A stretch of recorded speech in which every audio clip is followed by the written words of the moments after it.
Rahayu. Selamat malam, Ya, Rahayu. Pak Uto.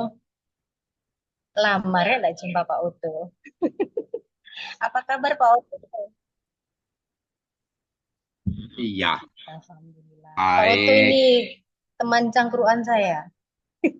Cangkruan IMB. Dalam rangka apa Pak Uto di Jogja ini? Penggalian apa? Dalam rangka Sumur atau apa penggalian, ini? penggalian, penggalian. Mohon maaf, mungkin bisa on cam Pak Utu. Banyak yang merindukan Pak Utu. Tuh kan? Dari tadi nggak ngelihat wajah sumringahnya Namanya Pak. suluk, suluk atau suluk atau kali ya.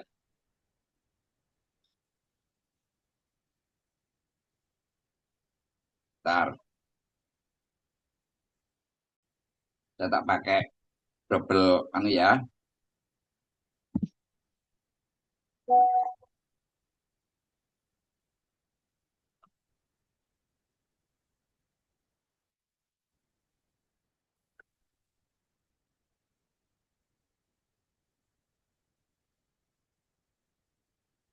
Kalau suara saya bisa terdengar ya. Bisa Pak, jelas. Jelas ya.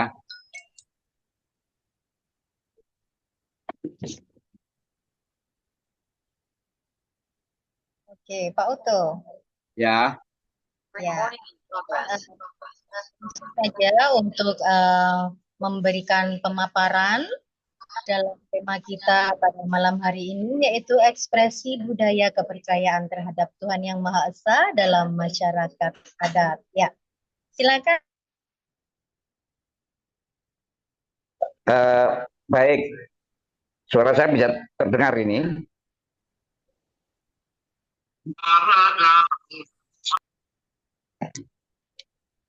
Halo, selamat malam.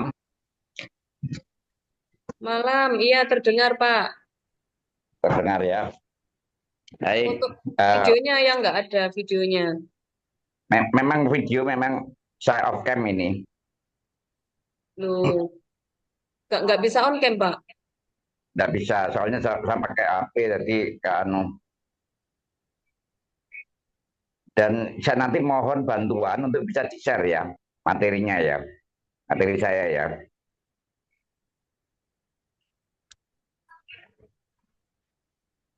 Wah, sayang sekali Pak Utu ini tidak bisa on cam Saya cobanya. wajahnya. Ah, itu Pak Utu. Wah, tambah seger gitu Pak Utu. Ya, memang saya kan selamanya seger, Malah always, tambah seger anytime. anytime.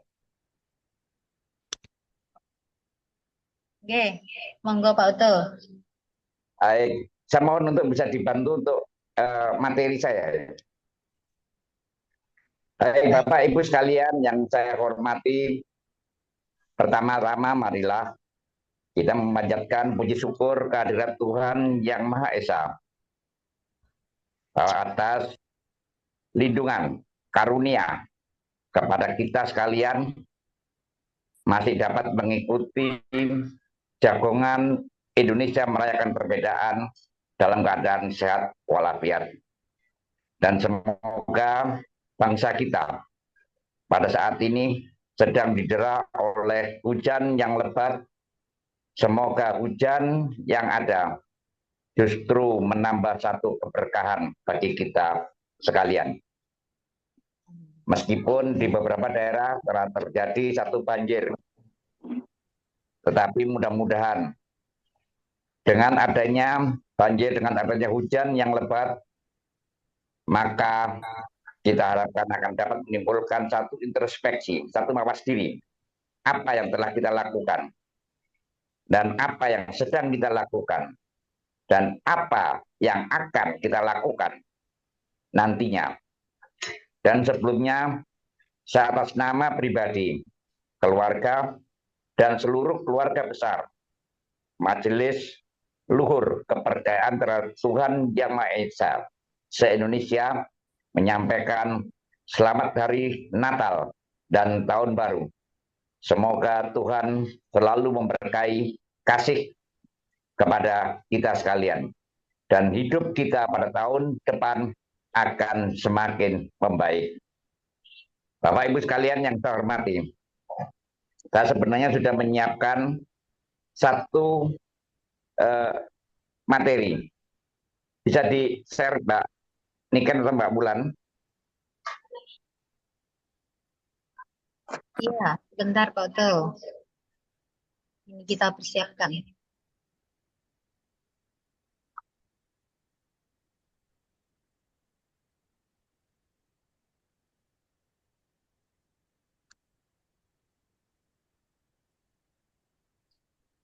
Di sana sudah banjir ya Pak Oto? Ada yang Apanya? banjir, Jogja? Jogja enggak? Enggak. Kan di Jawa Timur kan Ponorogo sudah jalan terputus antara Ponorogo Pacitan, Ponorogo Trenggalek. Jadi Ponorogo ya. semua beberapa daerah sudah terlanda banjir, tanggul jebol dan sebagainya. Iya.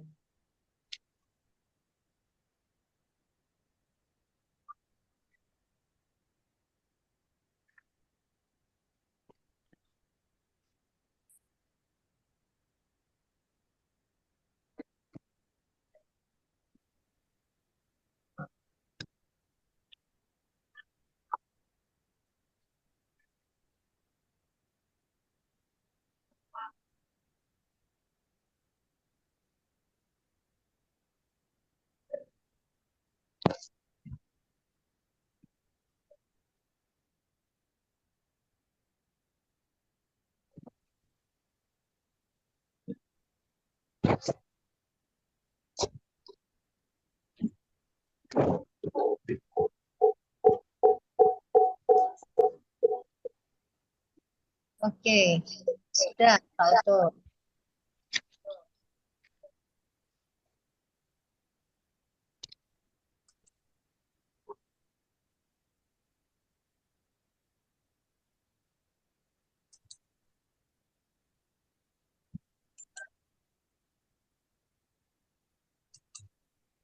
Ini masih belum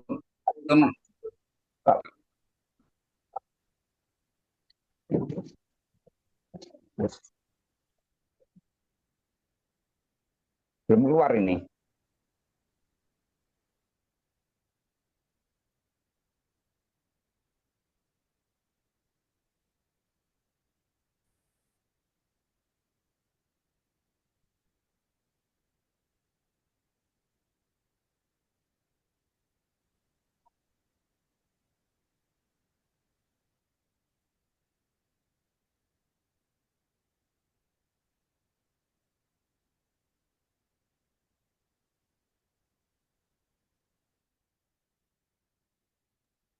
Sebentar Pak Oto.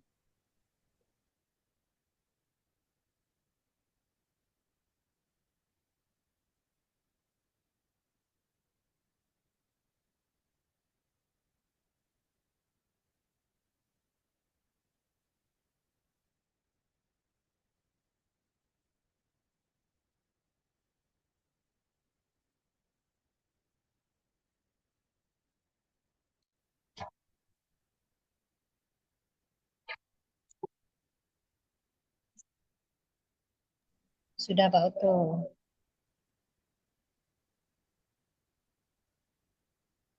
Saya mulai dari awal. Mulai Oke. dari nah,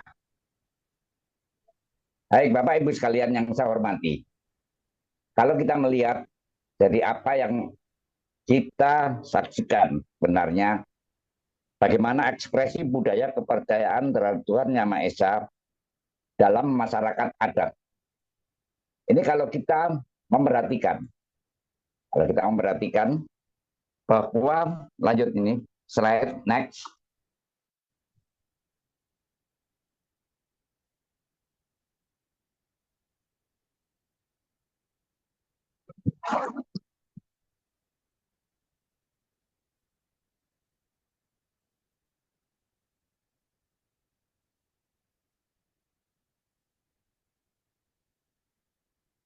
ekspresi budaya kepercayaan terhadap Tuhan Yang Maha Esa ini merupakan sesuatu yang sangat penting dalam masyarakat adat.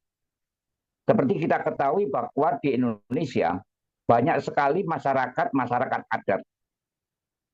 Di Jawa Timur sendiri, satu contoh misalnya, terdapat masyarakat adat di daerah Banyuwangi, di daerah Kemiren, suku Osing, orang Osing. Kemudian di Tengger, kemudian juga ada di daerah Bojonegoro, khususnya ada di desa Jepang, Kecamatan Margomulyo, yang dinamakan dengan masyarakat sedulur Sigep. Kalau yang dulu dikenal dengan masyarakat Samin. Nah, kemudian apa sih masyarakat adat itu? Masyarakat adat adalah satu kelompok yang memiliki hubungan yang kuat dengan tanah dan budaya mereka. Jadi satu contoh untuk masyarakat Tengger. Masyarakat Tengger meskipun beragama Hindu, ya, tetapi Hindu mereka berbeda dengan Hindu seperti yang ada di Bali. Misalnya, di daerah Tengger tidak mengenal istilah ngaben. Ya, tidak mengenal istilah ngaben. Tetapi mereka yang meninggal juga dimakamkan seperti biasa. Jadi kemudian hukum pun juga berlaku pada satu hukum adat. Ini yang jadi mereka menjaga tradisi dan kepercayaan yang telah ada selama berabad-abad. Selama berabad-abad. Banyak sekali misalnya, satu contoh, masyarakat di Baduy Dalam, dia tidak tergerus oleh adanya modernisasi. Dia masih tetap tidak menggunakan alas kaki, kemudian juga tidak boleh ada handphone atau gadget yang ada di sana, jadi kita tidak bisa mengambil gambar yang ada di sana. Jadi semuanya. Demikian juga dengan masyarakat sedulur Sigep. Bagaimana dia menghargai alam ini. Alam ini sehingga benar-benar kehidupan mereka sudah menyatu dengan alam setempat. Ini yang banyak sekali di daerah Sumatera, di daerah Kalimantan. Katakanlah misalnya di daerah Dayak Kaharingan. Dayak Kaharingan atau di daerah-daerah yang lain banyak sekali masyarakat adat yang masih tetap ngugemi itu memegang teguh ajaran leluhur dan budaya tradisional mereka. Ini yang kemudian juga kalau kita lihat seringkali di dalam ajaran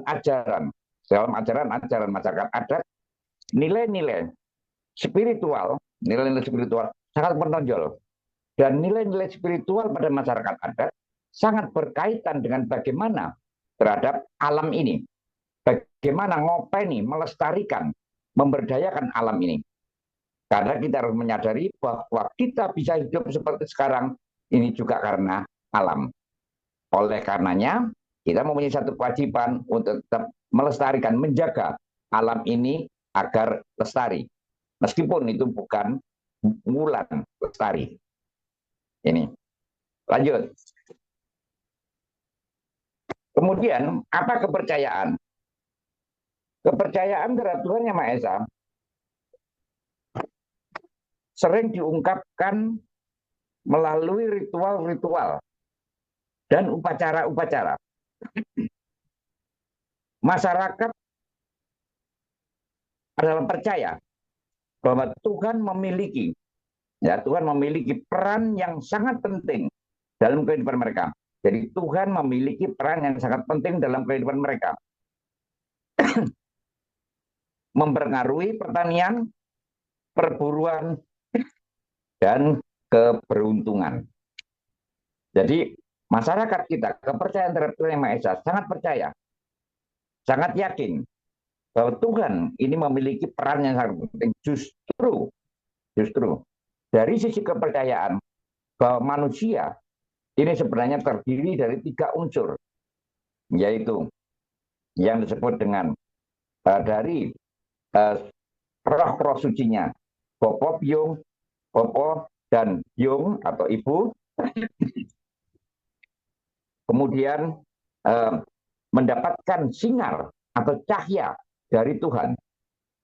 Nah, tetapi karena ayah dan ibu kita, semuanya apa yang dimakan itu berasal dari alam. Sehingga alam ini juga turut mempengaruhi kehidupan si janin ini. Apa yang dimakan oleh pada waktu hamil, apa yang dimakan oleh si ibu akan mempengaruhi perkembangan dari si janin.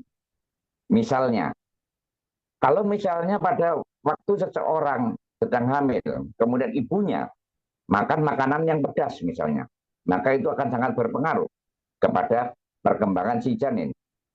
Demikian juga dengan makanan. Kalau misalnya ada satu, saya tidak tahu apakah ini mitos atau beneran. Kalau misalnya sedang hamil kemudian makan buah nanas, maka akan dapat menyebabkan satu keguguran. Ini yang jadi dari sini alam itu akan sangat mempengaruhi. Dan alam ini akan sangat berhubungan dengan keberadaan Tuhan. Lanjut. Kemudian ritual dan upacara.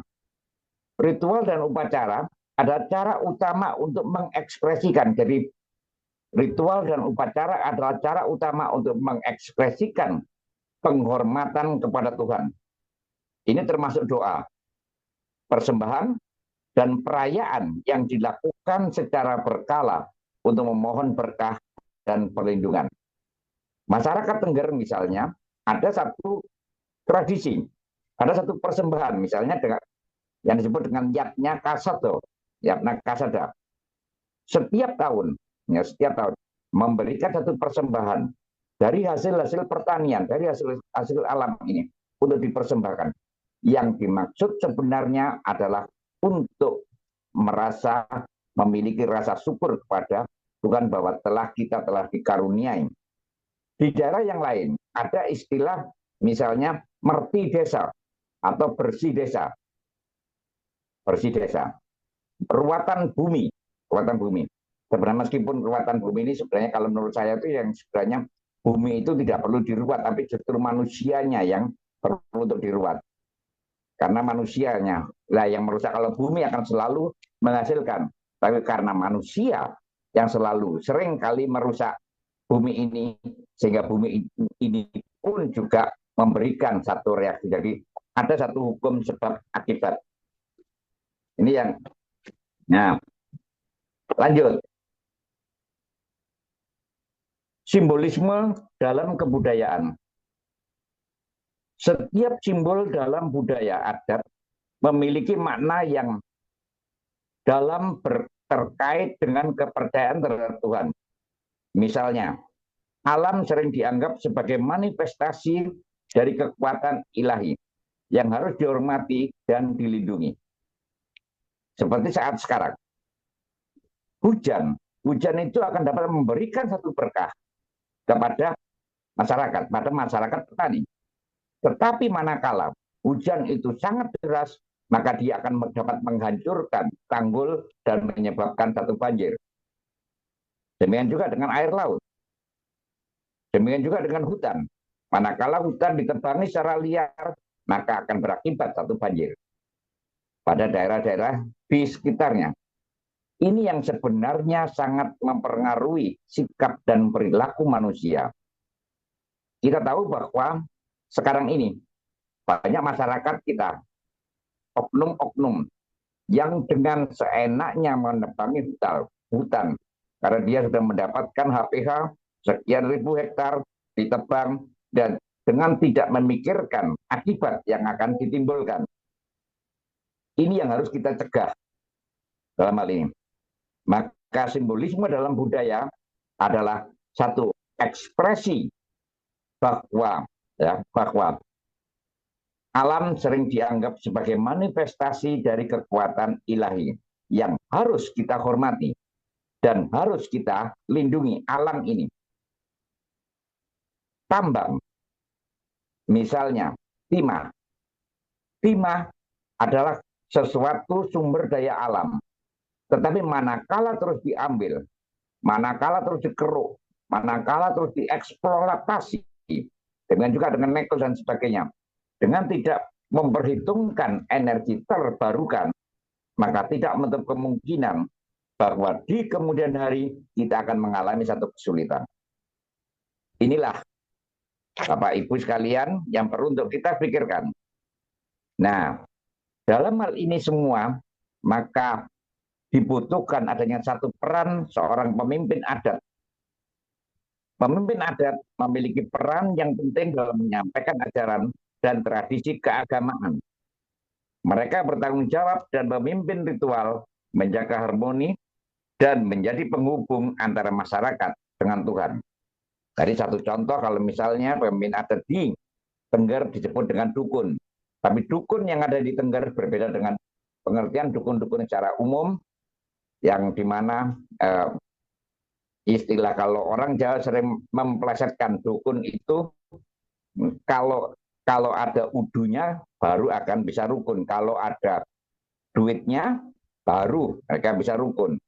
Tapi untuk Tengger, dukun di Tengger adalah satu jabatan yang sangat terhormat karena dia yang akan memimpin peran menjaga harmoni dan menjadi penghubung antara masyarakat dengan Tuhan. Kita lihat di Bali misalnya. Di Bali ada satu desa di daerah Karangasem. Mungkin kalau saya salah Pak Tantra mohon untuk diluruskan. Di daerah Tenganan, Pak Giringsingan, di sana masih ada satu masyarakat adat. Masyarakat adat yang budaya setempat juga mengandung ada satu perbedaan dengan budaya Bali yang pada umumnya. Satu contoh, di masyarakat Tenganan, dia tidak mengikuti hari raya Nyepi. Tetapi masyarakat di Tenganan juga sangat menghormati. Di daerah Tenganan di sekitarnya pun juga masih banyak orang-orang yang beragama lain. Di daerah Peniwen, misalnya, di sana juga meskipun daerah itu daerah agama Kristen, tetapi juga masih ada agama-agama lain yang muncul dari sana, tetapi tidak menimbulkan satu konflik. Di daerah Banyuwangi juga terdapat satu masyarakat adat, sebagian besar 90%-nya masyarakat beragama Hindu, tetapi tidak pernah terjadi satu benturan. Karena apa? Peran pemimpin adat di sana akan sangat luas di dalam melakukan satu pertemuan-pertemuan, menambah satu diskusi-diskusi, menambah saling pengertian antara yang satu dengan yang lain. Ini sebenarnya kunci. Oleh karenanya, slogan Indonesia Merayakan Perbedaan tidak sangat muluk-muluk, adalah kita semua saudara. Lanjut.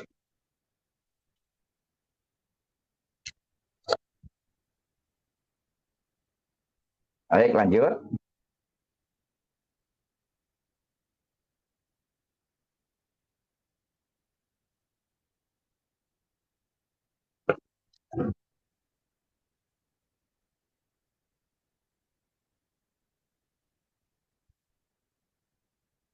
Nah, tetapi pada saat ini, kalau kita melihat, katakanlah misalnya, pada satu masyarakat di daerah Tengger, di daerah yang lain, bahkan yang ada di daerah Baduy, pun juga tidak terlepas dari pengaruh globalisasi.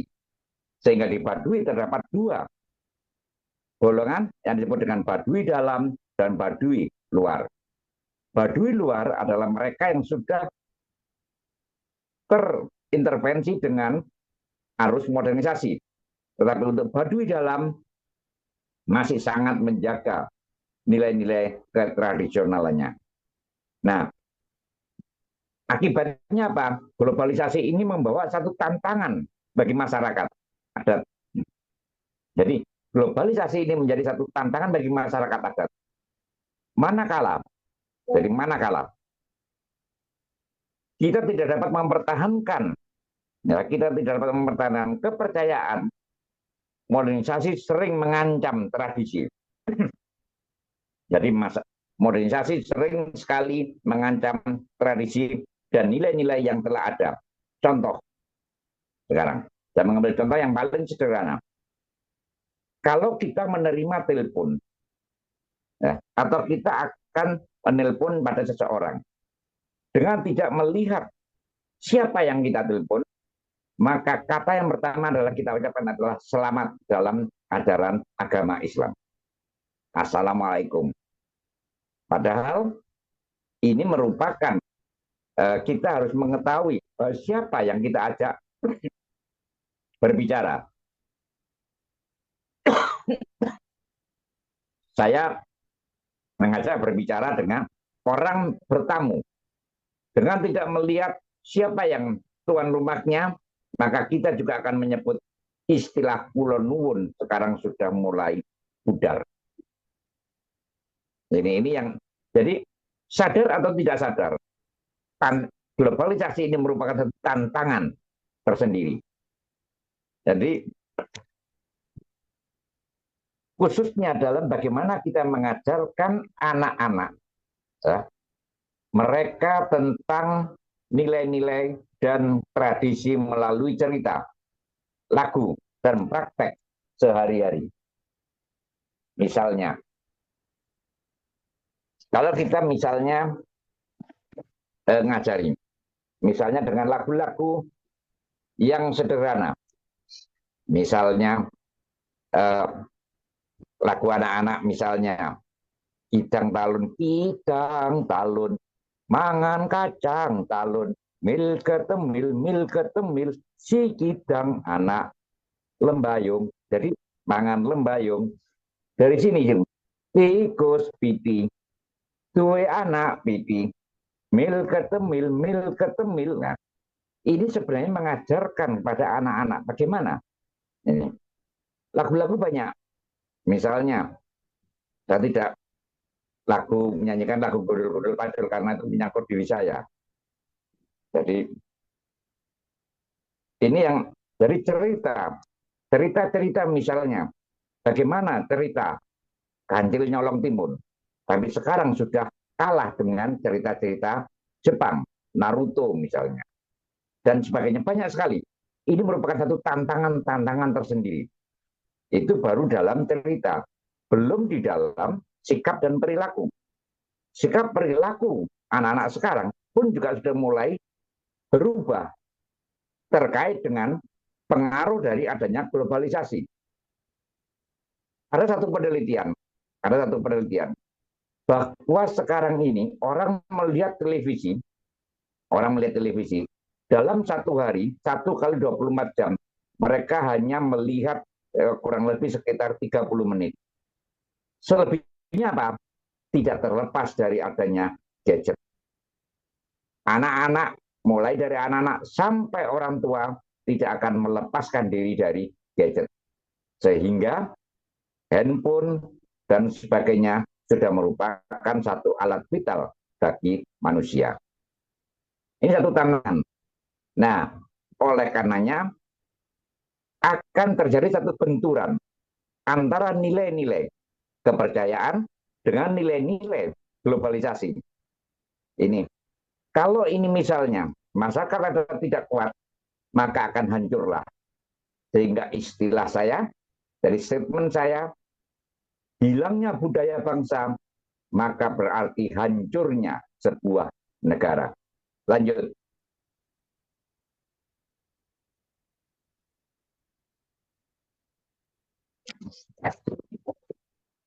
Baik, lanjut. Ya, sebentar, Pak Tuh. Kesimpulan kita apa? Ekspresi budaya kepercayaan terhadap Tuhan Yang Maha Esa dalam masyarakat adat mencerminkan identitas dan nilai-nilai yang mendalam. Penting untuk menjaga dan melestarikan warisan ini agar tetap hidup dan relevan di masa depan. Terima kasih dan rahayu. Salam semua saudara. Salam semua saudara. Iya. Terima kasih Pak Oto sudah memberikan pemaparan yang sangat lengkap dari tema kita pada malam hari ini dan sangat menarik sekali. Ya, kita memang perlu bersyukur ya, negara kita Indonesia ini dengan berbagai suku yang memiliki adat budaya sendiri-sendiri, dan dengan budaya itu eh,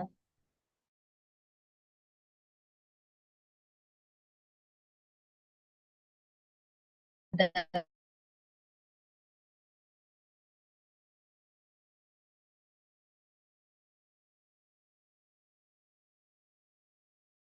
ya, maaf suaranya, oh, sudah. Ya, jadi dengan adanya masyarakat adat ini, mereka itu sangat menjaga nilai-nilai luhur,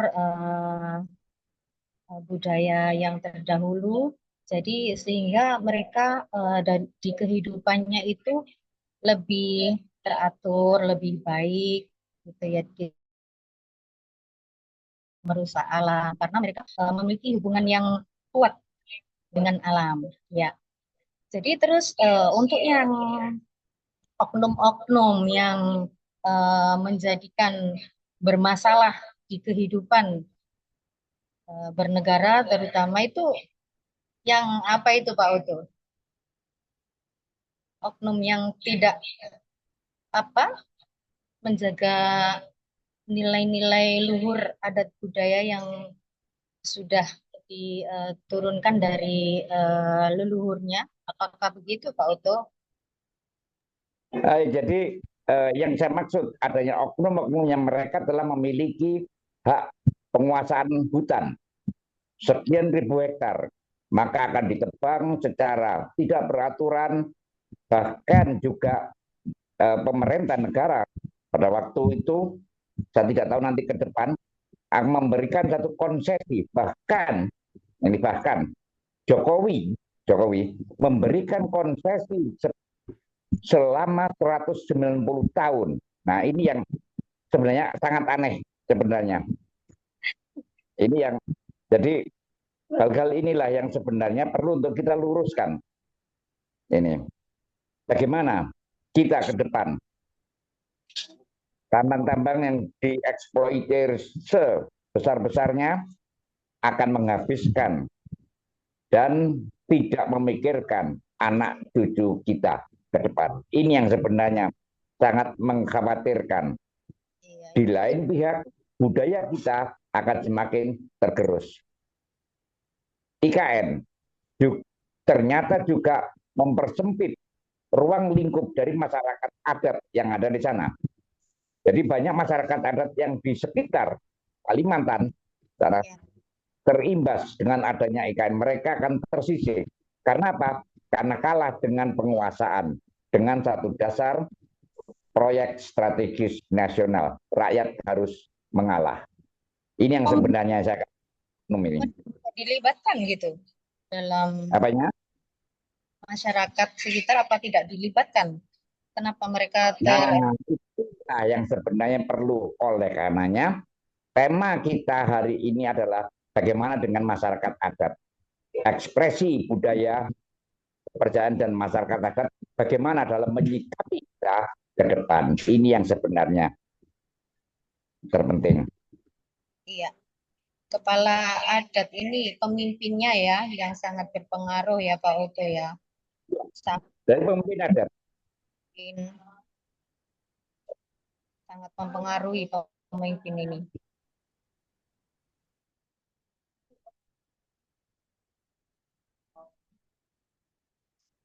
Baik,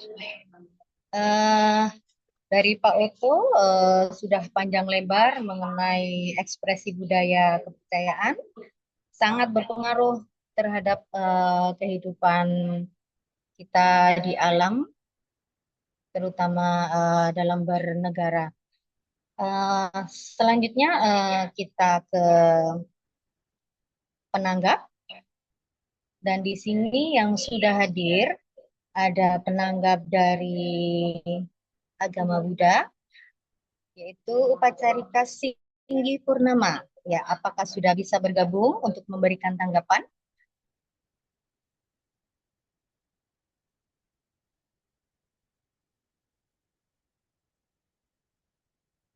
Atau Saudara Ramani Hili dari Buddha, apa sudah bisa bergabung dan memberi tanggapan? Langsung dari saya saja, Mbak. Kalau ada yang bisa. Langsung dari Sejapuna. Ya, selamat malam, Bante. Selamat malam. Kok Jadi tidak mohon ada? maaf, saya juga baru nyampe di Banyuwangi. Oh, baru nyampe. Ya, saya sudah konfirmasi sama Romo Irwan dan yang lainnya kalau memang pas saya nggak bisa, diharapkan bisa hadir. Tapi mungkin pada sibuk. Apa kabar Bante? Eh, ini kayaknya kebanyakan udara masuk, jadi perutnya pusing. Yang pusing perutnya. Ya, itu perutnya muter-muter gitu. Gitu ya. Baru tahu saya. Baik, Iya, iya. Bante, silakan berikan tanggapan untuk tema kita pada malam hari ini, ekspresi budaya kepercayaan terhadap Tuhan Yang Maha Esa.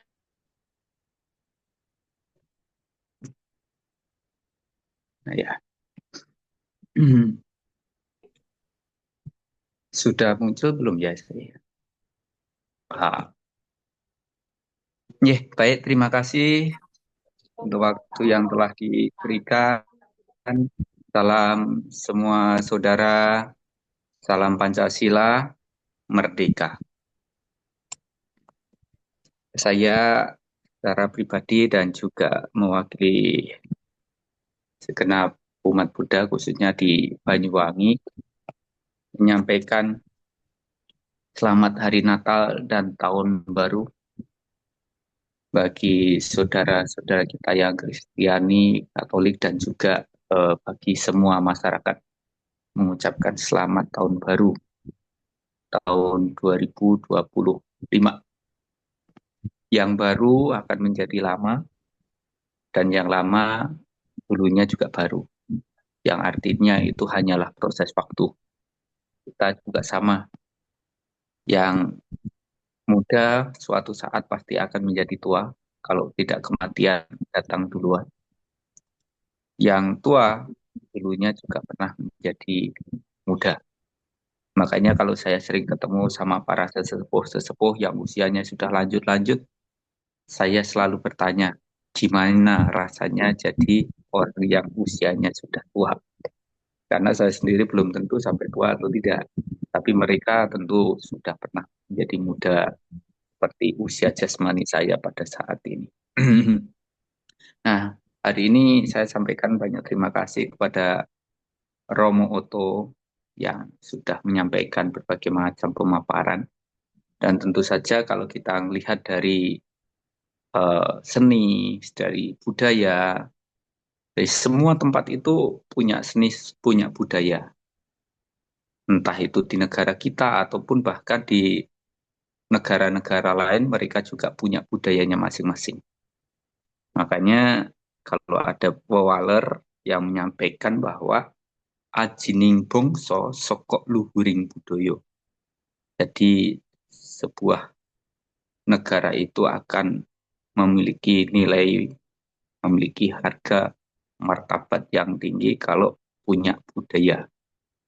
Tetapi kita tidak bisa memungkiri terkadang budaya ini berusaha berkembang di mana-mana, bahkan mungkin melupakan budaya sendiri tapi mengadopsi budaya orang lain. Atau yang memang ya orang tersebut membawa budaya ke tempat lain supaya berkembang di wilayah yang baru, supaya mereka juga meniru seperti budaya yang mereka miliki begitu. Nah, saya akan melihat dari perspektif agama Buddha dulu sebelum saya menyampaikan lebih lanjut berkenaan dengan bangsa negara kita. Nah, di dalam Buddhis itu ada 3 macam besar. Ada Mahayana, Tantrayana, dan Theravada. Nah, ajarannya sama, gurunya sama, kitab sucinya sama. Gurunya sama Sang Buddha. Beliau bukan pencipta dunia dan seisinya memang. Beliau maha tahu, maha sempurna, maha bijaksana, maha suci, maha sempurna, maha bijaksana. Tapi bukan maha pencipta yang menciptakan dunia seisinya dan mengatur orang menjadi kaya atau miskin, pintar atau bodoh, menjadi pejabat atau rakyat jelata dan lain sebagainya. Itu ditentukan oleh pribadi masing-masing punya perbuatan. Seseorang itu bernilai atau tidaknya karena perbuatannya, bukan karena eh, turunan, bukan karena pakaian, bukan karena hal-hal yang lainnya, tetapi karena perbuatan-perbuatan yang dilakukan. Nah, walaupun gurunya sama, kitab sucinya sama, karena perkembangannya itu sampai di mana-mana, membuat ajaran agama itu dipengaruhi oleh budaya masyarakat setempat. Jadi memang Buddha pernah sampaikan kepada murid-muridnya, wahai para biku, ajarkanlah Dharma ini demi kasih sayang kepada semua makhluk, supaya semua makhluk bebas dari penderitaan. Pergilah kalian sendiri-sendiri, jangan berkelompok-kelompok untuk membabarkan ajaran ini. Jadi disampaikan demi kasih sayang, karena kasih sayang bukan karena ingin mencari kekayaan, kedudukan, kekuasaan, nama, dan pengikut, bukan begitu. Tetapi karena kasih sayang supaya semua orang, semua makhluk bebas dari penderitaan. Sehingga karena itulah perkembangannya sampai di Tibet misalnya, yang Tantrayana, yang dimana tentu dipengaruhi oleh tradisi budaya masyarakat Tibet. Begitu juga yang misalnya sampai negeri Cina, itu juga dipengaruhi oleh tradisi budaya masyarakat di China sana. Yang untuk Theravada ini bisa di Thailand, Sri Lanka, Vietnam, Kamboja, dan juga dipengaruhi oleh tradisi budaya masyarakat yang ada di negara itu. Nah, tetapi menariknya, walaupun memang beda tradisi budaya-budaya mereka, bungkusan-bungkusannya, tetapi ajarannya intinya tetap sama, yaitu tidak berbuat jahat, melakukan banyak kebajikan, menyucikan batin sendiri. Kesabaran adalah cara melatih batin yang tinggi, nibbana adalah kebahagiaan yang tertinggi. Tidak melukai, tidak menyakiti orang lain, makhluk lainnya. Barang siapapun yang masih melukai, menyakiti orang lain, makhluk lain, dia bukanlah seorang pertapa atau samana. Tidak melakukan kejahatan, baik melalui pikiran, ucapan, perilaku kita, melakukan banyak kebajikan dari mulai beramal, memiliki kesusilaan, tingkah laku perilaku yang benar, dan juga memiliki batin yang bersih. Itulah inti dari ajaran Buddha. Nah, dulu di Nusantara ada kerajaan-kerajaan besar, seperti halnya Sriwijaya sampai masa ke masa terus berkembang, sehingga sampai akhirnya ajaran Buddha itu menjadi ajaran agama atau menjadi apa, pola hidup masyarakat, menjadi agama negara begitu. Jadi dari mulai raja sampai rakyat jelata semuanya menganut ajaran Buddha di masanya. Sampai akhirnya kalau orang mau pergi ke India pun juga pasti belajar dulu, datang dulu ke Nusantara, yaitu ke Sriwijaya waktu itu. Nah, beberapa waktu yang lalu saya baru pulang dari India juga, sempat mengunjungi Universitas Nalanda. Nah, Universitas Nalanda itu sangat besar sekali dan mahasiswanya itu dari seluruh penjuru dunia. Termasuk dari salah satunya adalah dari Sriwijaya. Dan Raja Balaputra Dewa itu juga membangun satu asrama di Universitas Nalanda ini. Sehingga dikala beliau mengantarkan murid-muridnya atau ada orang-orang yang pandai begitu dari negaranya untuk sekolah kuliah di Universitas Nalanda ini. Jadi bisa diperhitungkan bahwa Sriwijaya ini pernah menjadi sangat besar. Nah, Ibu Bapak Saudara sekalian, begitu juga sampai pada masanya di zaman terakhir sampai akhirnya tenggelamnya ajaran Buddha, yaitu di zaman masa kerajaan Mojopahit. Saya singkat saja ya. Nah, pada waktu itu ya setelah runtuhnya kerajaan Mojopahit, ajaran Hindu dan Buddha itu mulai tenggelam. Seiring moksanya, menurut ceritanya begitu, dari Nayaka Ginggong, Nayaka dan Ginggong. Sabdo dari Nayaka dan Ginggong. Dua abdi penasihat spiritual dari sang raja yang menandakan bahwa sang raja ini punya penasihat kerajaan dari Hindu dan juga dari Buddha. Nah, dari masa itu setelah runtuhnya kerajaan Buddhis, Hindu, kerajaan Majapahit maksud saya, bergantilah budaya, terjadilah perubahan dalam keyakinan masyarakatnya. Nah, orang-orang yang tidak mau pindah keyakinan ya secara dipaksa dan terpaksa harus berpindah. Kalau yang tidak mau berpindah ya ditekan dengan ancaman, ditekan dengan bayar pajak yang tinggi, cari kerjaan susah dan lain sebagainya, atau bahkan sampai mereka menyingkir ke pedalaman-pedalaman, ke pedesaan-desaan, ke gunung-gunung, ke hutan-hutan, karena memang sudah kehilangan paugeran, pegangan. Para bikunya sudah hilang semua, banyak yang terbunuh dan dibunuh, kemudian kitab sucinya juga dibakar, tempat ibadahnya juga demikian. Sehingga karena itu pula membuat mereka menggunakan bahasa-bahasa simbol budaya yang sampai saat ini juga masih ada dilestarikan. Tapi bahasa-bahasa simbol ini juga tergantung kepada yang ngoncei, mewedarkan. Kalau orangnya spiritualnya memang lakoni dengan baik, dia bisa menguraikan bahasa-bahasa simbol yang ada di masyarakat yang mereka gunakan begitu. Tapi kalau yang ngoncei, mewedarkan itu juga orang yang tidak laku, hanya sekedar ngomong, ya saya rasa tidak akan paham dengan baik bahasa-bahasa simbol yang ada di masyarakat. Seperti yang tadi Romo Oto sampaikan, ada sedulur Samin ya yang di Tuban dan juga yang di Tengger ataupun yang ada di Banyuwangi ataupun yang di tempat yang lain juga kayak di suku Baduy dan lain sebagainya. Nah, mereka punya tradisi, punya budaya yang di mana menjaga kearifan lokal yang terkadang kita menutup mata bahwa mereka ini dengan caranya mereka masing-masing menjaga kelestarian alam untuk supaya mereka bisa hidup menyatu dengan alam.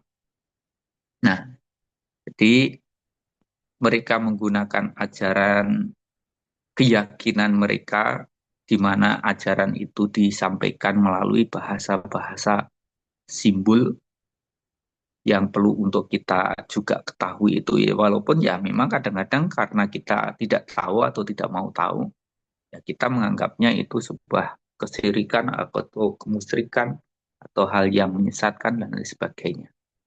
Padahal kalau kita bisa mengatakan karena tradisi, karena budaya mereka itulah yang membuat mereka itu mampu bertahan untuk menjalankan nilai-nilai spiritual atau nilai-nilai kehidupan gitu.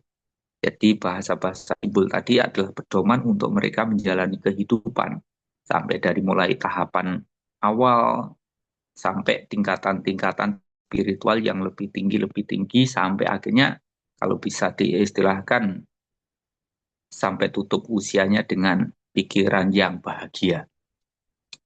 Nah, maka karena itu dengan keberadaan budaya yang ada di masyarakat, saya teringat kesuksesan Jeng Sunan Kalijogo bahwa ajaran Muslim Islam bisa masuk, bisa diterima dan bahkan berkembang dengan baik karena salah satunya adalah melalui budaya.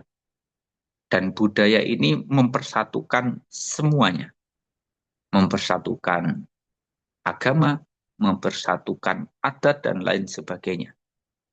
Seperti hanya beberapa kemarin lusa ya, kemarin kami sempat ke Tarakan dan ketemu sama tokoh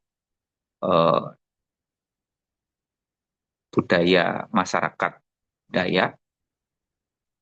Ya, beliau sampaikan bahwa beliau ini sebenarnya orang dari Tiongkok sana. Mereka juga masih menjaga melestarikan budaya dari leluhur-leluhurnya. Nah, kemudian juga akhirnya menyampaikan bahwa kami sempat diajak masuk ke istana beliaunya dan juga menyampaikan bahwa di sini ini bukan tempat ibadah. Maka karena di sini adalah tempat budaya, semua agama bisa masuk di sini. Jadi kadang-kadang dari agama A semuanya bisa datang, bisa kumpul untuk menjaga sama-sama budaya yang luhur di desa adat itu, tempat adat itu. Nah, maka karena itu tentunya mari kita semuanya membuka diri untuk bisa mempelajari nilai-nilai spiritual yang tinggi yang dimasukkan melalui budaya yang ada di masyarakat tanpa kita harus mengatakan budaya ini tidak bagus, budaya ini sesat dan lain sebagainya. Karena kesesatan itu munculnya dari di pikiran kita yang memang juga punya pikiran yang sudah tidak baik. Tetapi dikala kita membuka diri, mau mempelajari, oh ternyata di sana Anda banyak sekali ajaran-ajaran spiritual, ajaran-ajaran untuk bisa dijadikan pedoman di dalam kita menjalani kehidupan yang dimasukkan melalui budaya-budaya masyarakat yang ada di masyarakat. Ini yang sedikit saya sampaikan. Jadi saya rasa budaya yang ada di masyarakat itu sesungguhnya adalah sebagai upaya untuk menjaga, untuk melestarikan ajaran-ajaran luhur melalui simbol-simbol dan mari kita sama-sama belajar CI bahasa-bahasa simbol yang ada di dalam setiap budaya masyarakat. Yang terima kasih, salam semua saudara, salam Pancasila, merdeka. Salam semua saudara. Terima kasih Bante, menarik sekali. Ajine Bongso Soko Budoyo. Ya, jadi sangat berpengaruh dan itu yang sering dikatakan oleh Bante yaitu dari keluarga, dari dalam diri keluarga itu sering diungkapkan sama Bante. Dan saya sendiri sebagai orang Jawa ini contoh ya, ke anak saya itu menerapkan kalau berbicara dengan orang yang lebih tua itu boso halus gitu, nggak boleh nguku yang kasar. Kalau dipanggil harus dalam, contohnya kayak gitu. Jadi kalau misalkan pas dia lupa opo atau bahasanya agak kasar gitu, saya selalu mengingatkan. Jadi orang tua itu sangat berpengaruh untuk melestarikan adat budaya yang itu memiliki nilai yang luhur memang untuk mengatur kita menjadi orang yang berperilaku baik gitu. Jadi agama dan adat budaya itu ada persamaannya yaitu mengajarkan nilai-nilai kebaikan, kita berperilaku baik terhadap sesama dan semua alam ini, gitu ya Bante ya. Ya. Ya. Tapi ada satu kata yang mungkin juga bisa saya sentilkan sedikit. Ya. Hidup itu kan memang pilihan ya. Dan setiap pilihan itu ada konsekuensinya. Ada suka dukanya. Di dalam Buddhis itu ada kebebasan. Mau berumah tangga ya silahkan, tidak berumah tangga juga silahkan gitu. Tapi mau berumah tangga atau tidak berumah tangga itu juga sama sama ada suka dan dukanya. Cuma permasalahannya, kalau hidup sendiri bahagia, ngapain harus berdua kalau ternyata penuh dengan derita. Tapi kalau sendiri bahagia, berdua lebih bahagia, silahkan berumah tangga. Tapi kalau misalnya sendiri sudah menderita, berdua lebih menderita, ya lebih baik sendirian saja. Atau kalau sendiri bahagia, ngapain berdua kalau ternyata berdua hidupnya sengsara. Ya, makasih. Iya, Bante. Baik, menarik sekali ini dari Bante. Terima kasih Bante, luar biasa tanggapannya. Selanjutnya kita ada dari tokoh Hindu, yaitu Insinyur Ketut Gotra Astika, sarjana agama. Beliau adalah Ketua PHDI Kota Surabaya. Ya, Om Swastiastu. Swastiastu, Bu Niken, Saudara Pak Pak Uto, Pak Bambang, itu Bambang, narasumber. Luar biasa, luar biasa apa yang disampaikan Pak Uto dan juga Bante Tejo Puno. Terakhir itu bagus itu Bante. Saya catat itu. Kalau sendiri sudah bahagia, ngapain berdua gitu ya. Kalau sendiri bahagia, Kalau sendiri sudah bahagia, ngapain berdua? Gitu. Kalau sendiri tidak bahagia, berdua tidak juga bahagia, tidak bahagia juga lebih baik sendiri. Baik, Mbak Niken, ekspresi budaya karena kami dari Hindu. Mohon izin dulu untuk Pak Prof. Mungkin saya duluan Pak. Nanti Pak Prof. Sutandro nanti menambahkan ya.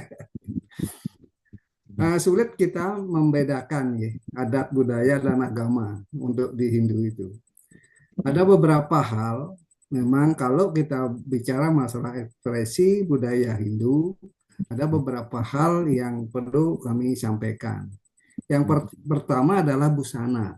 Ya, busana, baik busana sehari-hari maupun busana untuk ke puro. Itu sangat berbeda. Di Hindu itu sangat berbeda. Nah, kalau pakaian busana untuk ke puro, ada yang misalnya disebut kamen gitu ya, kamen kain itu, ada saput dan ada udeng untuk laki-laki. Dan untuk perempuan kamen juga ya kebaya dan sanggul. Gitu biasa untuk budaya Hindu bila ke puro. Dan karena bila sehari-hari memang sangat-sangat berbeda. Jadi tak bisa pakaian sehari-hari itu kita pakai ke pura gitu ya. Jadi untuk acara-acara adat, misalnya ada pakaian adat Madya, ada pakaian adat Agung. Nah biasanya adat Agung ini dipakai pada saat-saat perkawinan yang tingkatan yang sudah lebih tinggi gitu ya. Jadi, di samping busana ada juga bangunan. Bangunan itu berupa bangunan puro misalnya. Puro itu macam-macam, ada beberapa macam puro. Saya ambil aja ada kayangan jagat, misalnya kayak Besakeh, kayak Puro Agung Jagat Karana, Puro Segaro kayak itu kayangan jagat itu siapa boleh.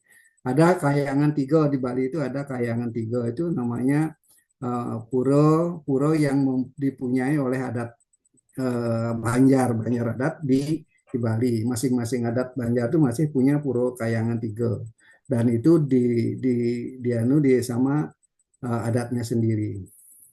Kalau bangunan adat di Bali itu yang terkenal adalah jineng. Ya, jineng itu pada zaman dahulu jineng itu adalah untuk menyimpan padi saat panen itu disimpan padi.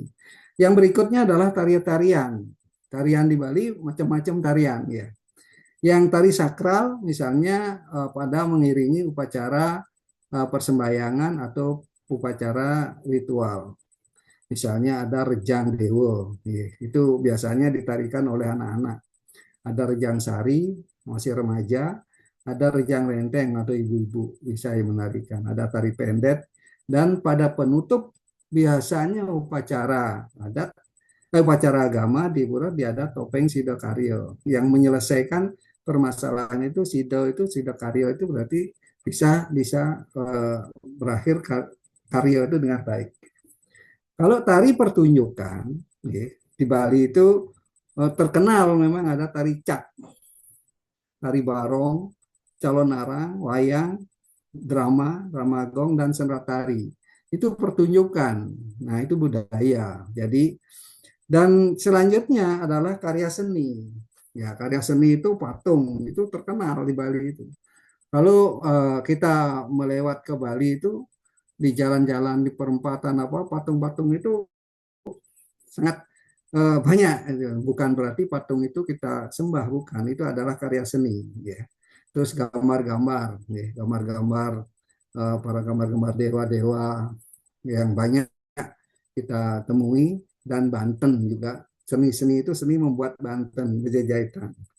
Nah, yang berikutnya adalah cerita. Ya, cerita yang ada budaya yang di Bali itu adalah cerita sejarah perkembangan agama Hindu itu yang dari India sampai ke Bali atau ke Indonesia sampai ke Bali.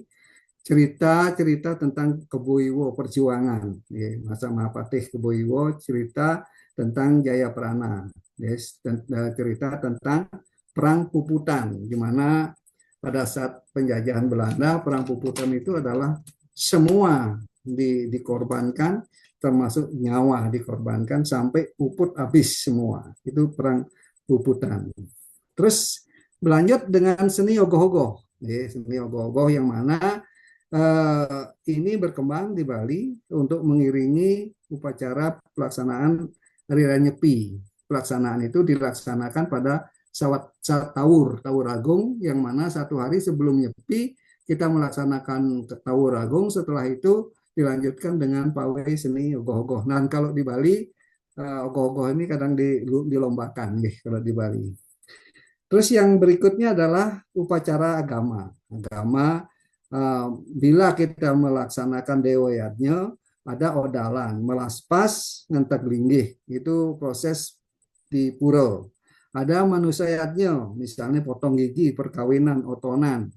Ada resiatnya, membentuk pandita, pinandita, atau pemangku. Ada butayatnya, tawur, tawur atau mecaru, untuk mensucikan alam semesta, menseimbangkan alam semesta.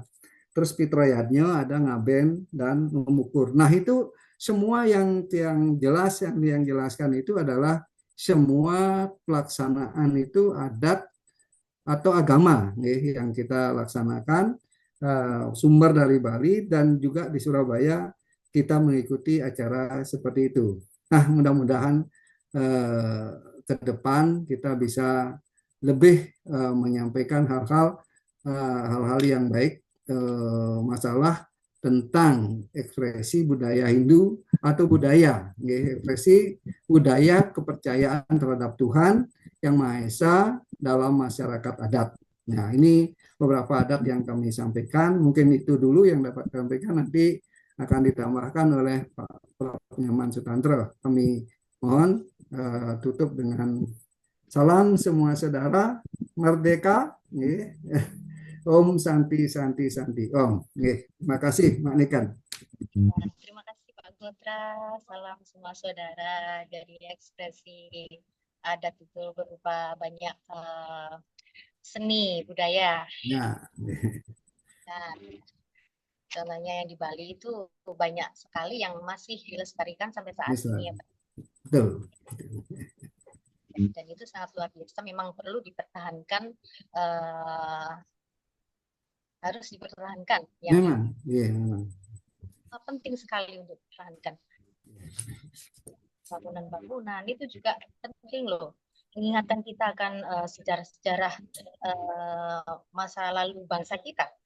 Kayak seperti Cina itu luar biasa sekali. Cina itu sangat mempertahankan budaya-budaya leluhur mereka. Dinasti-dinasti dari bangunan-bangunan itu dirawat sangat bagus dan bisa dinikmati sampai saat ini dan Ya, masih bagus gitu oke. dari seni-seni bangunan contohnya. Ya, betul. Nah, Iya Pak Gotra, terima iya, kasih atas tanya iya, ya Mbak Nika. Iya. sekali ya. Baik, selanjutnya ada penanggap dari agama Konghucu dan di sini sudah hadir Wonse Junarto. Ya, Wita Tungtien, Wonse Junarto. Juita, malam-malam. Salam semua saudara semuanya. Saudara, ya silakan langsung saja untuk menanggapi. Terima kasih, Mbak Niken. Ya, Terima kasih juga pada Romoto yang telah memberikan pemaparan tentang adat istiadat dan budaya untuk kemasyarakatan adat.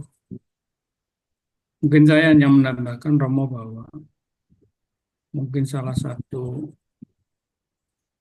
kebiasaan di kita ya, saya zaman kecil dulu kalau melewati orang tua mesti harus nyuwun sewu, pamit gitu ya. Nah ini akhir-akhir ini saya juga tidak menjumpai di generasi muda kita juga termasuk anak iya, pengikisan adat-adat itu yang harus menjadi perhatian kita.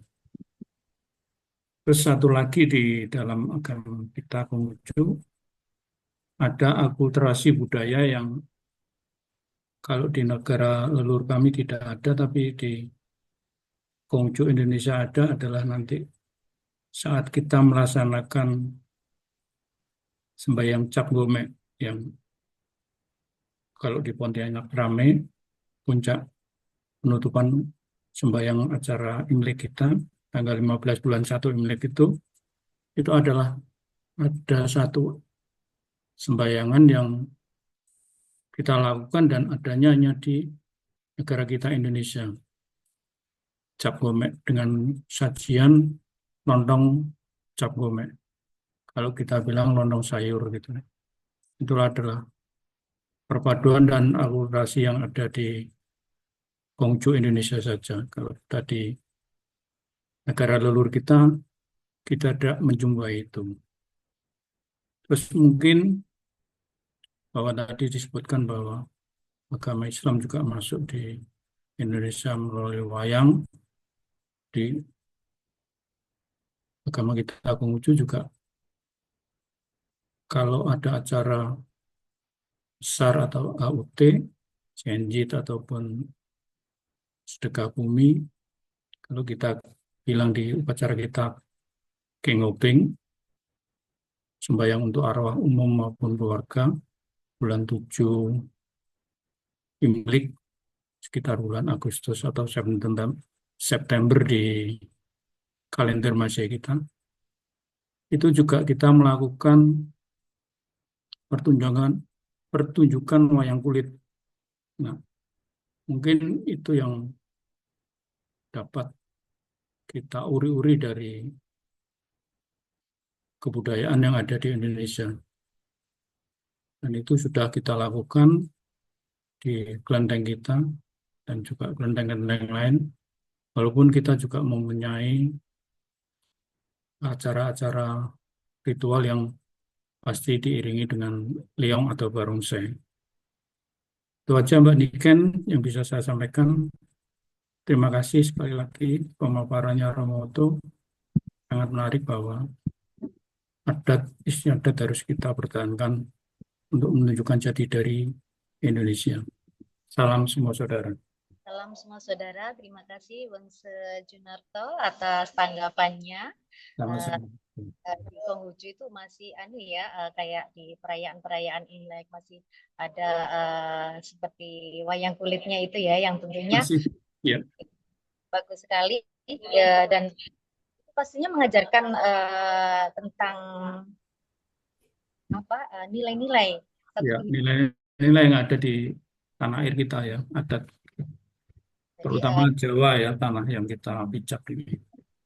itu harus kita kasih tahukan ke para generasi biar selalu terjaga dan tetap lestari budaya-budaya yang seperti itu. karena memang nilai-nilainya itu sangat luar biasa sebetulnya, nilai-nilai perilaku yang membuat kita berperilaku baik itu. Karena kita melihat pada saat ini yang sudah disebutkan tadi oleh Romo Otto tadi, zaman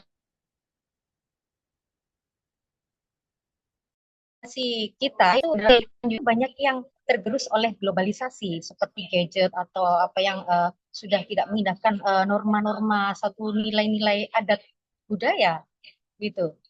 Zaman sekarang Betul, Mbak Niken. itu dari sopan santunnya seperti itu kurang sekali gitu. Mungkin bisa dimasukkan kayak satu kurikulum sekolah. Itu kalau menurut saya itu bagus. Seperti contoh maaf sekali lagi contoh di sekolah anak saya itu ada dimasukkan ke dalam sekolah dia, di mana setiap hari Sabtu itu anak-anak dan guru itu berinteraksi dengan bahasa Jawa, Jawa yang halus gitu. Jadi biar terjaga satu nilai-nilai adat budaya Jawa dan tidak hilang dari anak-anak generasi saat ini. Seperti itu. Iya, terima kasih Pak Junarto atas Sama-sama, Bu. ya, selamat malam. Ya, selanjutnya ada penanggap dari tokoh agama Islam, mungkin sudah bisa bergabung di MP ini, yaitu Kiai Lukman Hakim, Sarjana Filsafat Islam, Magister Sosiologi, ya, Kiai Lukman Ya, Hakim, ya, oke Mbak Niken. Ustaz Ya, Lukman Hakim, Waalaikumsalam warahmatullahi wabarakatuh. Kedengaran suara saya? sangat jelas sekali. Ya, silakan saja langsung menanggapi tema kita pada malam hari ini, ekspresi budaya kepercayaan terhadap Tuhan Yang Maha Esa dalam masyarakat adat. Ya, silakan. Oke, Assalamualaikum warahmatullahi wabarakatuh. Salam semua saudara, terutama pada semua tokoh-tokoh yang saya hormati, terutama Buya Asofa dan pembicara tadi, Bapak Oto, yang ini chatnya, mohon maaf ini, ada chat Romo Oto, Bante, Teja Puno, ada Ketut, Bapak Ketut Hatra, terus ada Bapak Junarto. Mungkin bicara budaya, kita mulai bagaimana proses sebenarnya budaya terbentuk di Indonesia. Karena memang yang melibatkan banyak interaksi sosial yang itu membentuk suatu budaya yang ada di Indonesia. Karena kita bicaranya sekup di lingkup kita sekarang di Indonesia, maka sangat kental sekali, terutama di agama Islam. Karena memang budaya Indonesia, terutama yang ada di Islam, ini sangat berkaitan. Mungkin saya mulai dari masuknya Islam di Indonesia. Nah, itu tidak lepas dari budaya yang ada di Indonesia. Jadi akulturasi budaya yang ada di Indonesia itu dari yang mungkin agama lain, prosesnya beda sekali sama yang dulu terjadi di Hijaz, bahasanya di Islam itu. Atau di Timur Tengah lah sekarang. Bahkan sampai sekarang di Timur Tengah itu sampai sekarang itu perang. Karena salah satu hal yang mungkin dari masuknya Islam, terutama yang masuk di Indonesia, itu sangat proses smooth sekali. Sangat memperhatikan budaya lokal yang ada di Indonesia. Maka dari situ akhirnya yang sampai pada titik ketika Wali Songo Wali Songo membawa, selain beliau itu juga alim ulama pengetahuan luas, beliau juga pedagang saudagar. Masuklah beliau ke Indonesia, memang ada versi yang dari jalur utara dan jalur selatan, intinya masuk di wilayah Indonesia. Nah, di situ banyak metode yang digunakan, tapi bukan dengan cara kekerasan. Memang kita atau Wali Songo terutama yang kita kenal itu diantaranya ada metode perdagangan, ada metode pendidikan, yang itu memang lama karena memang budaya itu. Nah, dari Wali Songo tersebut memang ada akulturasi budaya, kan ada pertunjukan wayang yang itu dirubah, dan ada gamelan dan sebagainya yang itu memang masuk dalam tradisi sampai pada saat ini. Lah yang ada harus kita junjung dan kita pertahankan, karena itu adalah ciri Indonesia, terutama yang di kami adalah Islam. Kalau misalkan melihat itu, bahkan sampai sejarah mengatakan di 1926 Masehi ada namanya Komite Hijaz di Islam itu. Yang itu mungkin terbentuknya NU. Nahdlatul Ulama itu ada terbentuk, salah satunya ada namanya Komite Hijaz. Ketika itu di Jazirah Arab terjadi perombakan besar-besaran yang bahkan dikatakan karena tanda kutip makam Rasulullah itu junjungan kami mau dibongkar karena memang dihancurkan semuanya, diratakan semuanya, bahkan banyak madhab-madhab atau kelompok-kelompok itu dihapuskan menjadi satu, karena ketika itu terutama di Arab Saudi itu dikuasai oleh kerajaan keluarga Ali. Madhabnya bukan madhab yang 4 tapi beda madhab, maka mereka itu tersebut. Nah, di Indonesia para ulama terutama kalangan yang itu santri ingin mengutus utusan, namanya komite yang dinamakan nama Komite Hijaz. Nah, di situ memang ada beberapa hal yang ingin utarakan oleh komite tersebut. Untuk apa? Untuk mempertahankan budaya, kembali lagi budaya. Kenapa kok seperti itu?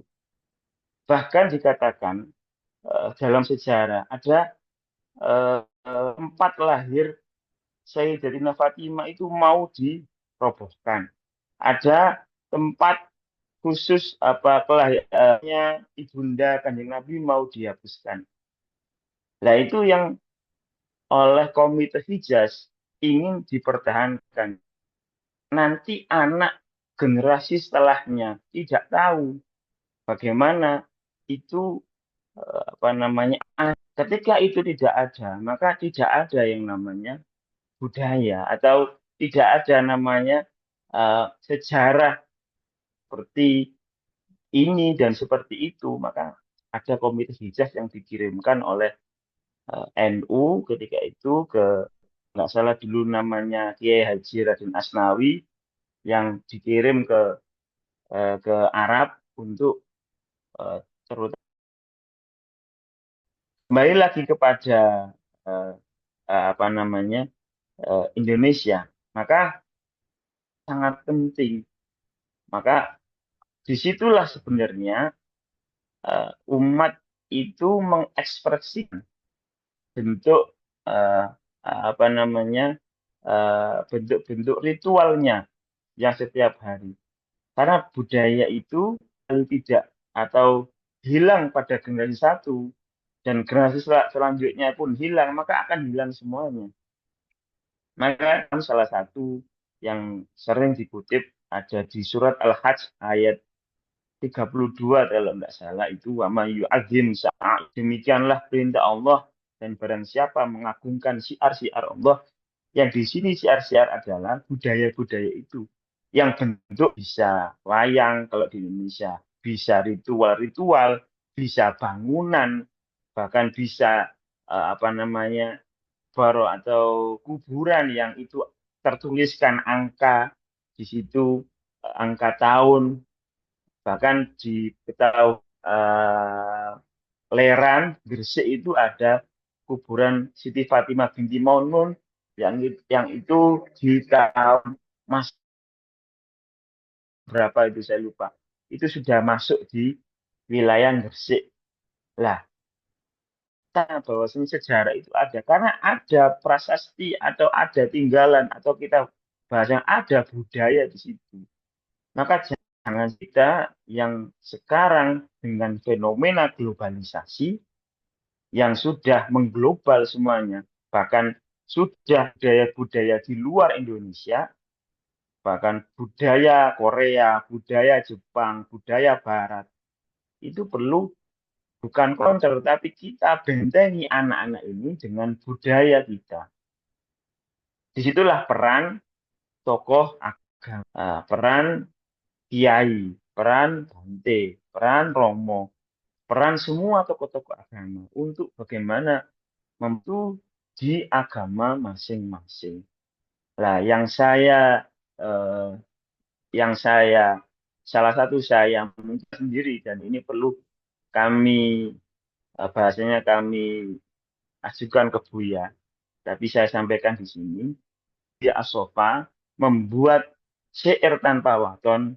Sesungguhnya Buya Asofa itu ingin membudayakan Islam di situ sebenarnya.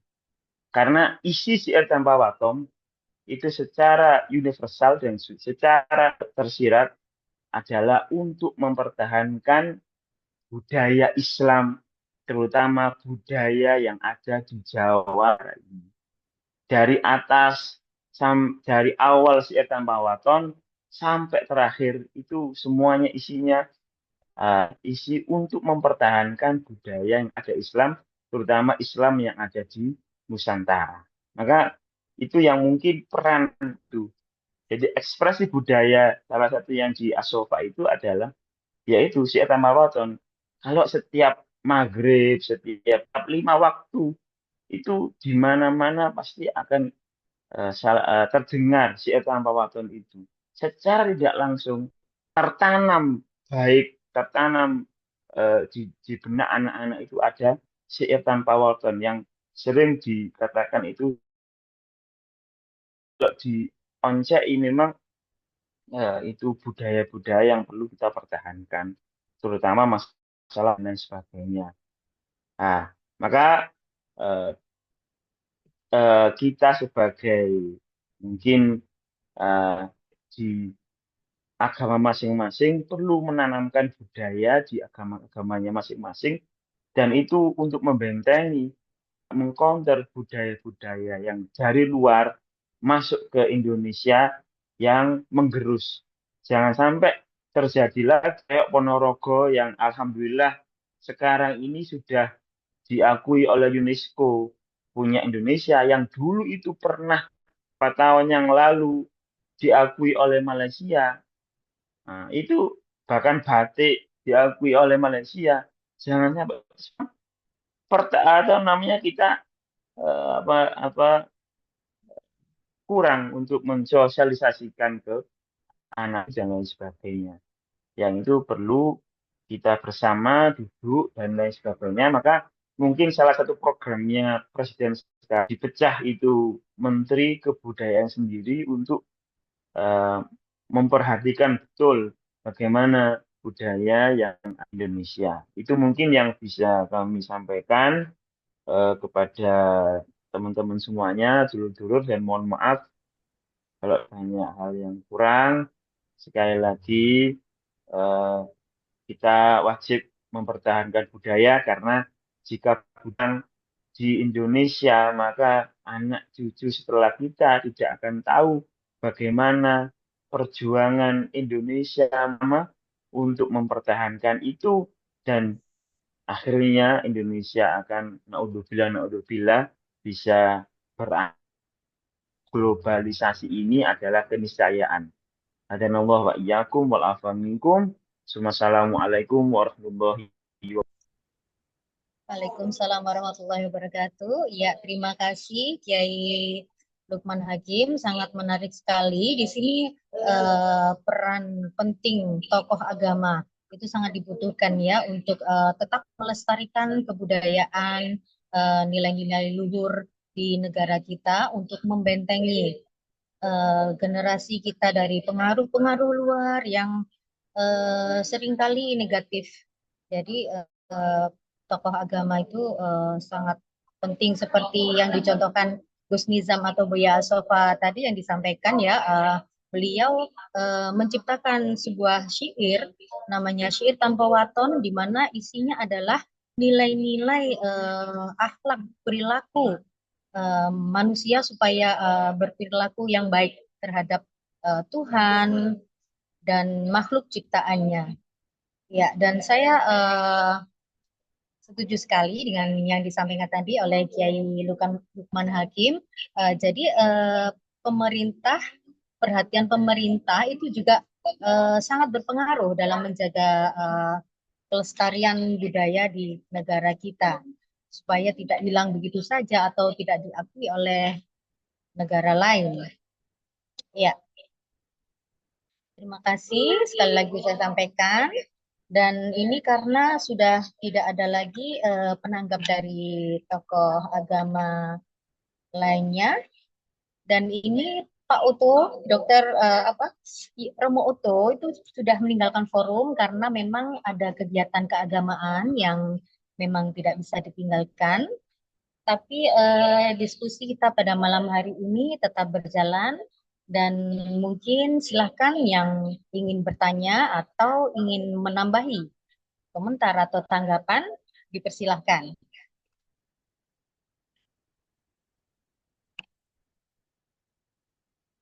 Dan bagi tokoh-tokoh lintas iman yang lain mungkin ingin berdiskusi secara santai, kami persilahkan untuk berdiskusi di sini.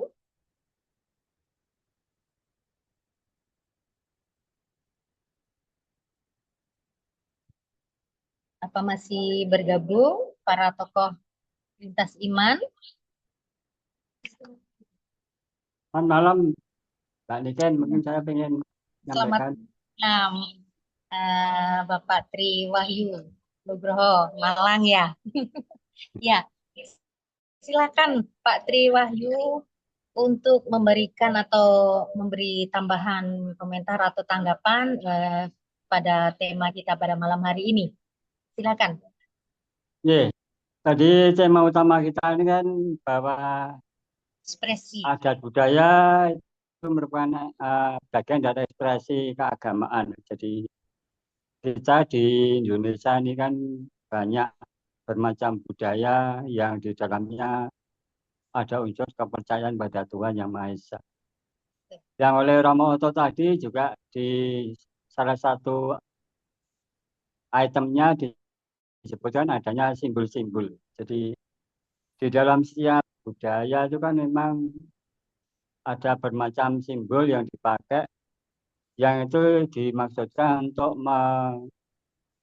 mengaturkan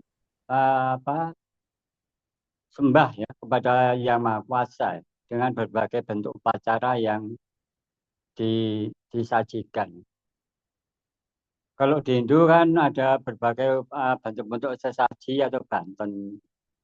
Kemudian kalau di Jawa kan ada juga, kalau di adat Jawa misalkan penggunaan tumpeng poncowarno atau jenang 5 macam itu, yang itu mengidentifikasikan adanya 4 penjuru mata angin dan 1 yang di tengah, yang dimana masing-masing memiliki makna yang sangat mendalam ya bagi orang yang memang rutin melaksanakan semacam itu. Jadi sebetulnya di tiap daerah itu pasti tidak akan lepas ya, dengan unsur-unsur budaya yang memang sebenarnya ya wajib bagi kita di Indonesia itu untuk selalu melestarikan ya, ragam budaya yang ada. Sehingga kita yang orang Indonesia itu tetap bisa bangga ya dengan budaya masing-masing. Jadi kalau yang kita di Jawa terutama mungkin sudah sangat mengenal adanya baju batik, itu kan juga unsur budaya. Ya. Kemudian mungkin kalau di daerah lain ada, mungkin di NTT itu juga ada tenun, misalkan. Kalau di Sumatera ada apa busana maupun tari-tarian penggambaran itu kan unsur budaya yang itu nggak lepas dari juga sebenarnya ungkapan penghormatan pada Tuhan Yang Maha Esa. Gitu ya. Jadi Indonesia itu memang sebagai negara yang sangat kaya ya dengan beragam budaya. Jadi akan sangat indah kalau kita di masing-masing belahan Indonesia itu bisa tetap saling menghargai ya, kebudayaan masing-masing tanpa harus menyeragamkan ya. Di satu negara kita misalkan harus yang sangat menonjol hanya salah satu budaya. Jadi maka sangat indah sekali kalau kemarin-kemarin Pak Jokowi kalau setiap acara 17-an kan selalu dihadirkan ya, bermacam busana dari seluruh provinsi ya, di Indonesia. Itu hal yang sangat bagus sekali.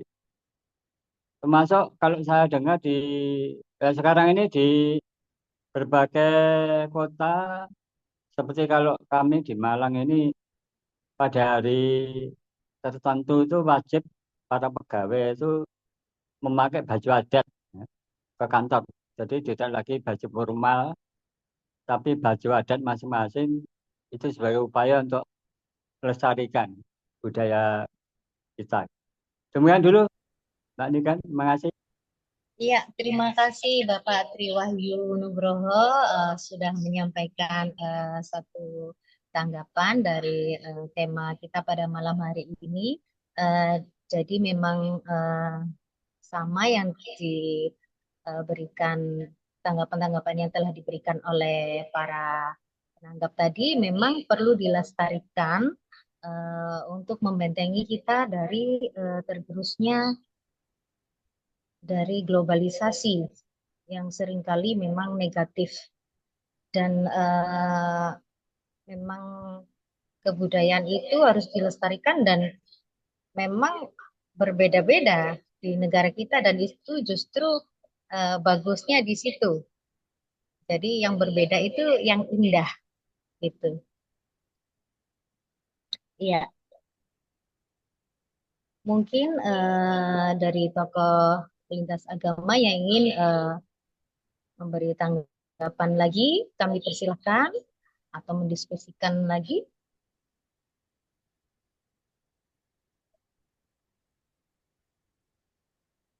Baik, karena sudah tidak ada pertanyaan atau tanggapan lagi dari peserta, mungkin kita bisa tutup saja acara kita pada malam hari ini dan karena waktunya juga sudah mendekati pukul 21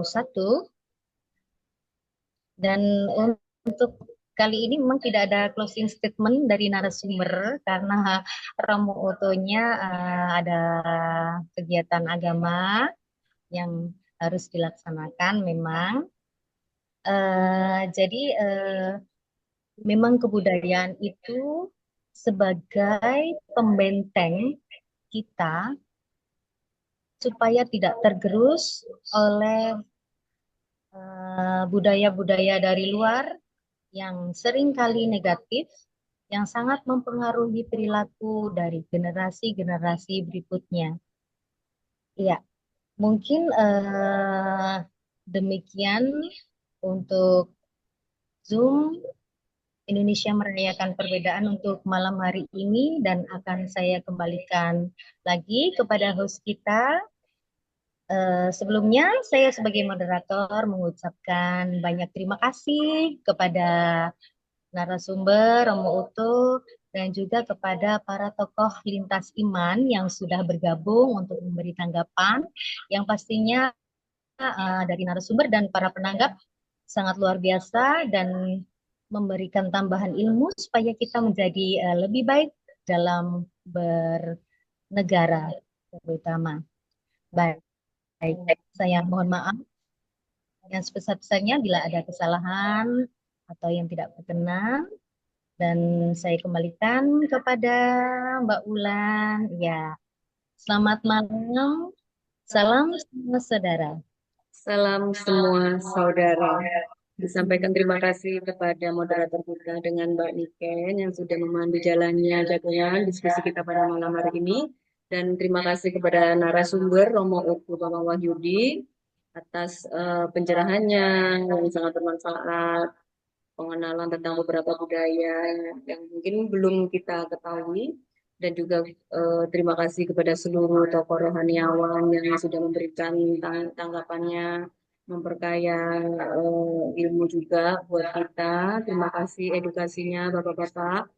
Dan juga saya ucapkan terima kasih kepada seluruh peserta setia jagongan online yang sudah dengan setia selalu mengikuti tiap hari Senin malam.